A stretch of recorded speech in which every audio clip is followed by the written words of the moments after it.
خوش آمدید۔ تاریخ کے اوراق سے آج کہانی مولانا مسعود اظہر کی رہائی کے لیے ہندوستانی جہاز کی ہائی جیکنگ کے اس مشہور واقعے کا، جسے انجام دینے کے لیے ہائی جیکرز نے شنکر، ڈاکٹر، برگر اور بھولا کے کوڈ ناموں کا استعمال کیا۔ ہائی جیکرز کی مدد اور مشن کی کامیابی کے لیے انڈر ورلڈ ڈان داؤد ابراہیم نے اپنا سب کچھ داؤ پر لگا دیا تھا۔ 24 دسمبر 1999 کی ٹھنڈی شام ٹھیک 4 بجے فلائٹ IC-814 کھٹمنڈو سے دلی کے لیے اڑان بھری تھی۔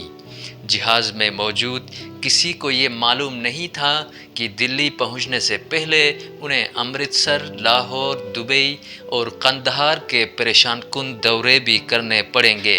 تمام 179 مسافر اطمینان سے گرم کپڑوں میں لپٹے ہمالیہ کے دیومالائی برف پوش پہاڑوں کے اوپر سے دلی ایئرپورٹ پہنچنے کا انتظار کر رہے تھے۔ ہوائی جہاز جوں ہی 4:39 پر نیپال سے بھارتی ایئر اسپیس میں داخل ہوئی تو کسی کے وہم و گمان میں بھی یہ نہیں تھا کہ وہ ہائی جیک ہو چکے ہیں۔ 4:53 پر ایک شخص ہاتھ میں پستول لہراتے اور گرینیڈ دکھاتے ہوئے کاکپٹ میں داخل ہوا۔ کاکپٹ سے شور و غل کی آوازیں آنا شروع ہوئی تو مسافر پہلے اسے نارمل بات چیت سمجھتے رہے، لیکن جب کچھ بندوق بردار افراد مسافروں کے سروں پر پستول رکھ کر مطالبات دہرانا شروع کیا تو سب کو سمجھ آ گئی کہ ان کا طیارہ ہائی جیک ہو چکا ہے۔ اب جہاز میں 179 مسافر اور عملے کے 11 افراد، جن میں جہاز کے کیپٹن دیوی شرن، فرسٹ آفیسر راجندر کمار اور flight engineer Anil Kumar Jaggia, hijackers کے رحم و کرم پر تھے۔ ہائی جیکرز جہاز کو پہلے لاہور لے گئے، پھر واپس امرتسر لے آئے، پھر لاہور، پھر دبئی لے گئے، جہاں 24 مسافروں اور ایک لاش کو اتارنے کے بعد طیارے کو بالآخر 25 دسمبر 1999 کو افغانستان کے صوبہ قندھار کے ایئرپورٹ پر اتارا گیا۔ شام 4:53 پر بندوق کی نوک پر دونوں پائلٹس کو قابو کر لیا گیا تھا۔ 4:56 پر بھارتی ایئر ٹریفک کنٹرول کو یہ کال موصول ہوئی کہ IC-814 جہاز ہائی جیک ہو چکا ہے۔ ہائی جیکرز نے پائلٹ کے سروں پر پستول رکھ کر جہاز کا رخ پاکستان کی طرف کرنے کا حکم دیا۔ یہ لوگ جہاز کو لاہور اتارنا چاہتے تھے۔ ہائی جیک شدہ جہاز نے جب لاہور ATC سے رابطہ کر کے صورتحال بتائی تو انہیں لینڈ کرنے کی اجازت دینے سے انکار کیا گیا۔ جہاز کئی منٹوں تک پاکستان کی فضا میں بھٹکتا پھرتا رہا اور بالآخر واپس بھارتی ایئر اسپیس میں داخل ہو گیا۔ جہاز کے کیپٹن نے 6:04 پر امرتسر ایئرپورٹ کے ATC سے رابطہ کر کے بتایا کہ ان کے پاس اب صرف 1 گھنٹے کا فیول بچ گیا ہے۔ جہاز کے کیپٹن نے یہ پریشان کن اطلاع بھی دی کہ ہائی جیکرز ہندوستان کے کسی بھی ایئرپورٹ پر نہیں اترنا چاہتے ہیں، لہٰذا پاکستان سے رابطہ کر کے وہاں اترنے کی اجازت مانگی جائے۔ انہوں نے یہ بھی بتایا کہ اگر جہاز کو فوری طور پر نہ اتارا گیا تو ہائی جیکرز 10 مسافروں کو مار ڈالیں گے۔ اس کے بعد بقول بھارتی حکومت کے 6:30 پر انہوں نے پاکستان سے رابطہ کیا، لیکن پاکستان نے جہاز کو لینڈ کرنے کی اجازت دینے سے انکار کر دیا۔ ادھر بھارتی حکومت نے نیشنل سیکیورٹی گارڈ کو آپریشن کی تیاری کا حکم دیا۔ جس وقت ہائی جیکنگ کا یہ سارا ایپیسوڈ چل رہا تھا، اسی وقت بھارتی پرائم منسٹر اٹل بہاری واجپئی بھی جہاز میں ہی سفر کر رہے تھے۔ جب تک وہ دلی نہ پہنچتا انہیں اس ہائی جیکنگ کی خبر نہیں دی گئی۔ جہاز کے کیپٹن نے جب ہائی جیکرز کو یہ بتایا کہ ان کے پاس فیول ختم ہو رہا ہے تو انہوں نے ری فیولنگ کے لیے جہاز کو امرتسر ایئرپورٹ اتارنے کی مشروط اجازت دے دی۔ 6:44 پر IC-814 ہائی جیک ہونے کے بعد پہلی مرتبہ کسی ایئرپورٹ پر لینڈ کر رہی تھی۔ بھارتی حکومت کا پلان یہ تھا کہ امرتسر ایئرپورٹ پر جب جہاز لینڈ کرے گا تو اسے ری فیولنگ کے بہانے زیادہ سے زیادہ دیر روکا جائے گا تاکہ نیشنل سیکیورٹی گارڈ کی ٹیم پہنچ کر آپریشن کر سکے، لیکن NSG کی ٹیم 7:10 پر امرتسر کے لیے روانہ ہونے والی تھی۔ جہاز کی ری فیولنگ میں دیری ہائی جیکرز کی بے چینی بڑھا رہی تھی۔ انہوں نے کیپٹن سے کہا کہ اگر ری فیولنگ میں مزید دیری کی گئی تو مسافروں کو وہ مار دیں گے۔ امرتسر کی لوکل پولیس نے ہائی جیکرز سے رابطہ کرنے کی کوشش کی لیکن انہوں نے انکار کر دیا۔ اسی اثنا میں ری فیولنگ لیٹ ہونے پر 2 مسافروں کو چاقو مار کر شدید زخمی کر دیا گیا، جس کے بعد فوراً جہاز کو ری فیول کیا گیا اور یہ جہاز پھر کسی نامعلوم مقام کی طرف روانہ ہو گئی۔ ہائی جیکرز نے ایک بار پھر جہاز لاہور لے جانے کا حکم دیا۔ اس مرتبہ لاہور ایئرپورٹ پر لینڈنگ کی اجازت مل گئی۔ لاہور ایئرپورٹ پر لینڈ کرنے کے بعد ایک بار پھر ہائی جیکرز جلد از جلد جہاز کی ری فیولنگ کرا کے اسے کہیں اور لے جانا چاہتے تھے۔ وہ اپنے مقصد میں اس بار بھی کامیاب ہو گئے اور ہائی جیکرز نے اس بار طیارہ کابل لے جانے کا حکم دیا۔ یہ رات کے 8:30 بج رہے تھے۔ پائلٹ کمار نے ہائی جیکرز کو بتایا کہ کابل ایئرپورٹ پر رات کے وقت لینڈنگ کرنے کی سہولیات موجود نہیں ہیں، لہٰذا وہ کابل نہیں جا سکتے۔ ہائی جیکرز نے مشورے کے بعد جہاز کو عرب ملکوں کی طرف لے جانے کا حکم دیا۔ اس بار جہاز کا رخ دبئی کی طرف ہو چکا تھا۔ رات کے 1:32 پر جہاز دبئی کے المنہاد ایئرپورٹ پر لینڈ کر چکا تھا۔ اس بار بھی ہائی جیکرز کا یہی مقصد تھا کہ وہ جہاز کی ری فیولنگ کروا سکیں۔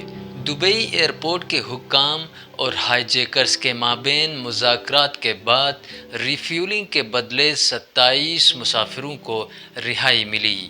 اس مرتبہ بھارتی حکام نے امارات سے اسپیشل آپریشن کی اجازت مانگی لیکن انہوں نے اجازت دینے سے انکار کر دیا، جس کے بعد طیارہ ہائی جیکرز کے حکم پر صبح 6:20 پر دبئی سے کسی نامعلوم مقام کی طرف دوبارہ روانہ ہو گیا۔ دبئی ایئرپورٹ سے اڑان بھرتے ہی ہائی جیکرز نے جہاز پھر سے افغانستان لے جانے کا حکم دیا۔ یہ اغوا شدہ طیارہ پچھلے 18 گھنٹے سے پاکستان، بھارت، عرب امارات اور سمندر کے اوپر دندناتا پھر رہا تھا لیکن اسے چھڑانے والا کوئی نہیں تھا۔ اس طرح طیارہ صبح 8:33 پر افغانستان کے جنوب مشرقی صوبے قندھار کے ایئرپورٹ پر لینڈ کر گیا۔ جہاز کے لینڈ کرتے ہی افغان طالبان کے مسلح افراد نے جہاز کو گھیرے میں لے لیا۔ بھارت نے پاکستان میں موجود اپنے سفارت خانے کے اہلکاروں کو اقوام متحدہ کے ارکان کے ساتھ مذاکرات کے لیے قندھار روانہ کر دیا۔ اس وقت افغانستان پر طالبان کی حکومت تھی اور بھارت اس حکومت کو تب تک تسلیم نہیں کر چکا تھا۔ بھارت نے طالبان سے آپریشن کے لیے اجازت مانگی لیکن بجائے اجازت دینے کے انہوں نے جہاز کے ارد گرد فوجی ٹینک لا کر کھڑا کر دیا۔ ہائی جیکرز اور بھارتی آفیشلز میں مذاکرات شروع ہوئے اور ابتدائی طور پر ہائی جیکرز نے بھارتی قید میں موجود مولانا مسعود اظہر کی رہائی کے بدلے 10 یرغمالی مسافروں کو رہا کرنے کی پیشکش کر دی، جسے بھارتی مذاکرات کاروں نے مسترد کر دیا، اور اسی دن ہائی جیکرز کی طرف سے ایک اور آفر آئی کہ بھارتی قید میں موجود ان کے 36 ساتھیوں کی رہائی، سجاد افغانی کی جسد خاکی کی واپسی اور $200 ملین ادا کیے جائیں، جس کے بدلے جہاز کو مکمل طور پر چھوڑ دیا جائے گا، لیکن یہ بات بھی کسی نتیجے کے بغیر ختم ہو گئی۔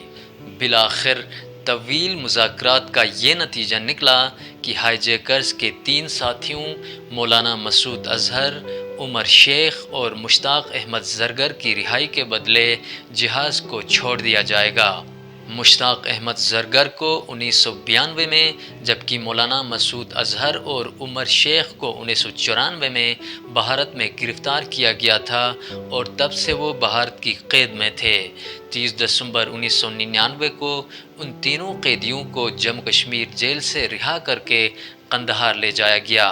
ہائی جیکرز نے افغان طالبان کے سامنے ہتھیار ڈال دیے اور طیارے سے مسافروں کو قطار کی شکل میں باہر نکالا گیا۔ افغان طالبان نے ہائی جیکرز کو 10 گھنٹوں کے اندر اندر افغانستان چھوڑنے کا حکم دیا۔ بھارتی تفتیش کاروں کے مطابق ہائی جیکرز کوڈ ناموں خفیہ شناخت کے ساتھ کھٹمنڈو سے جہاز میں سوار ہوئے تھے اور بھارتی حکومت نے یہ بھی دعویٰ کیا کہ ان 5 ہائی جیکرز میں ابراہیم اطہر، شاہد اختر سعید، سنی احمد قاضی، ظہور مصری اور شاکر شامل تھے۔ بھارتی حکومت نے اپنے رپورٹ میں یہ بھی دعویٰ کیا کہ یہ لوگ چیف، ڈاکٹر، برگر، بولا اور شنکر کے کوڈ ناموں کا استعمال کر رہے تھے۔ بھارت کا یہ بھی دعویٰ تھا کہ ہائی جیکرز کو نیپال میں لانے، جہاز کا ٹکٹ کرانے اور خفیہ ناموں سے ہتھیاروں سمیت جہاز تک پہنچانے میں انڈر ورلڈ کے ڈان داؤد ابراہیم نے مدد فراہم کیا تھا۔ بھارتی حکام نے تب سے پاکستان پر یہ الزام لگاتے رہے کہ یہ ہائی جیکرز بارڈر کراس کر کے پاکستان چلے گئے تھے۔ اس کے بعد بھارت نے اپنے سرزمین اور زیر انتظام کشمیر میں عسکری کارروائیوں کا ذمہ دار بھی مولانا مسعود اظہر کو ٹھہراتے رہے۔ بھارتی حکام پارلیمنٹ اٹیک، پٹھان کوٹ حملہ اور متعدد کارروائیوں کا ذمہ دار مولانا مسعود اظہر کو ٹھہراتے تھے۔ بھارتی حکومت نے 22 اپریل 2025 کو پہلگام میں سیاحوں پر حملے کا ذمہ دار بھی مولانا مسعود اظہر کو سمجھتے تھے۔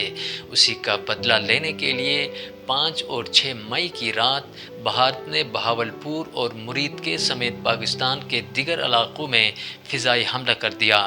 بی بی سی کے مطابق مولانا مسعود اظہر نے بتایا کہ ان کے قریبی رشتہ دار اس حملے میں جاں بحق ہو گئے ہیں، جبکہ پاکستان نے بھی بھارتی حملے میں کسی دہشت گرد کی ہلاکت سے انکار کیا اور سویلینز کی ہلاکتوں کا کہا۔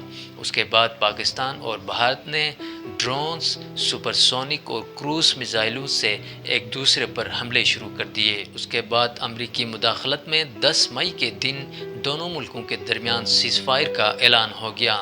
بھارت نے اسرائیلی ہاروب ڈرونز کا اور پاکستان نے ترکش ییہا 3 ڈرونز کا آزادانہ طور پر استعمال کیا۔ فضائی جنگ میں پاکستان نے بھارت کے جدید ترین رافیل طیارے گرائے اور متعدد بھارتی بیسز پر حملے اور جدید ترین روسی S-400 ایئر ڈیفنس سسٹم کو تباہ کرنے کا دعویٰ کیا، جبکہ بھارت کے حملے میں پاکستان کے فوجی تنصیبات کو بھی کافی نقصان پہنچا۔